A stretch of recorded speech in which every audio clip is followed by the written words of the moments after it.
I owe my career to a dog named Spot. In 1998, I was volunteering for Habitat for Humanity in Fayetteville, North Carolina, helping to repair homes for economically disadvantaged people. I was pursuing a career in law enforcement at the time. Police officers I'd greatly respected told me how much of their job was social work, so I was determined to begin meeting and helping people from very different backgrounds. Habitat for Humanity was the perfect way to do this. After doing extensive repairs, we always had leftover wood. My friend Ed Event, who managed the Habitat volunteers, had met an old woman named Ms. Baker, who lived nearby and struggled to heat her home in the winter. He suggested we drop the extra wood at her house so she could burn it in her stove. The next day I threw the wood into my truck and drove over to Ms. Baker's house. She lived at the end of a dirt road. The only buildings on it were her house and the church she attended. Her yard was a muddy patch of ground filled with weeds. Ms. Baker, in her 80s and very overweight, struggled to move around on her own. She had a thick Southern accent and managed to inject "the Lord" into nearly every sentence. Ms. Baker lived alone with a German Shepherd Chow Chow mix named Spot, a gorgeous dog with a flowing, lion-like mane, rounded black ears, and eyes that were playful and wild. He was only 2 or 3 years old, but Ms. Baker was struggling to take care of him. Spot lived outdoors in a dilapidated wooden doghouse. When I first saw him, he was nibbling on moldy biscuits and lapping up muddy sludge from his water bowl. His soaking wet fur was caked in months-old mud, and he was tethered to the doghouse with a chain so mangled it was gouging his neck. He was at least 15 pounds underweight. I approached Ms. Baker while she sat in her porch rocking chair. "Ms. Baker," I said, "I can't help but notice that Spot isn't doing very well.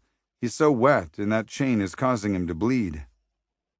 "Mm-hmm," Ms. Baker replied. "Thank you for the firewood." "If you don't mind, I'm going to start coming by and feeding him and changing his water. I'll also walk him and keep bringing you firewood. Deal?" Ms. Baker huffed, harumphed, and then agreed. For the next few months, I regularly visited Spot and Ms. Baker with an armload of firewood and a pocket full of kibble. At first, Spot was just as skeptical of me as his owner was. He'd growl and nip at my hand when I gave him food. As he had never been trained, he hadn't learned to associate humans with care and shelter. Ms. Baker probably never petted him or let him inside the house, only occasionally tossing him scraps from her porch. Spot's entire life had been spent inside or next to that tiny doghouse. He had never learned to interact with another living thing and therefore was reverting to his most base instincts. When I stood next to him while he was eating, he thought I was threatening his catch. When I came over to pet him, he thought I was attacking. For the first several weeks, I tossed Spot his food from a distance, but I made sure he knew it was coming from me. After he had eaten, I'd slowly approach, hold out my hand, and allow him to smell me for as long as he wanted. Sometimes he'd let me get close enough to attach a leash. Other times he lunged at me, and we'd have to try again the next day. I had to learn to approach Spot calmly and confidently.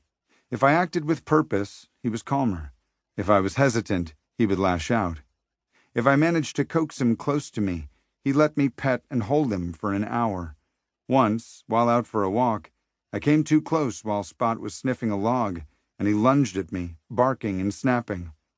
I retrieved a piece of baseboard from my truck and bound it to my jean jacket to protect my arm. "Easy, Spot," I said. "Relax." I approached him again, and his ears were sticking back in submission. I waited until he calmed down and then brought him back to his doghouse. Spot was always calmer after he walked in the woods. He couldn't focus until he had burned off excess energy. If he wanted to go for another walk, we did that. If he wanted to slobber my face with kisses, we did that. Sometimes all Spot wanted to do was sit with me and listen to the distant hum of traffic. We'd do that for hours at a time. After several months, Spot would come to me when I called him. He trusted me to refill his food dish. He patiently waited for me to slip the leash around his neck. He was gaining weight. When I pointed out how much better Spot was doing, Ms. Baker said, "Mm-hmm, thanks for the firewood." I loved taking care of Spot, but I couldn't stay in Fayetteville forever.